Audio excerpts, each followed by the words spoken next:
દિલ્હી ખાતે યોજાયેલ AI summit દરમિયાન રાહુલ ગાંધી તેમજ ભારતીય રાષ્ટ્રીય કોંગ્રેસ દ્વારા ભારત દેશની છબીને આંતરરાષ્ટ્રીય મંચ પર ખરડવાનો પ્રયાસ કરવામાં આવ્યા હોવાનો આક્ષેપ કરવામાં આવ્યો છે।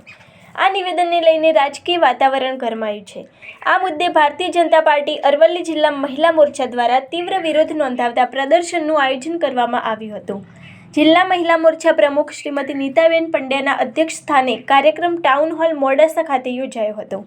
પ્રદર્શન દરમિયાન કાર્યકર બહેનો દ્વારા સૂત્રોચ્ચાર કરવામાં આવ્યા હતા અને દેશના ગૌરવને ઠેસ પહોંચાડતા નિવેદનો સામે કડક કાર્યવાહી કરવાની માંગ ઉઠાવવામાં આવી હતી।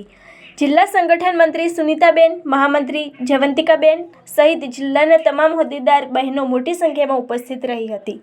કાર્યક્રમમાં વક્તાઓએ જણાવ્યું હતું કે દેશની છબીને આંતરરાષ્ટ્રીય સ્તરે નુકસાન પહોંચાડતા નિવેદનો ક્યારેય સહન કરવામાં આવશે નહીં તથા આવનારા સમયમાં પણ આવા મુદ્દાઓ સામે મહિલા મોરચા સશક્ત રીતે અવાજ ઉઠાવશે। કાર્યક્રમના અંતે દેશહિતના સંકલ્પ સાથે પ્રદર્શન પૂર્ણ કરવામાં આવ્યું હતું।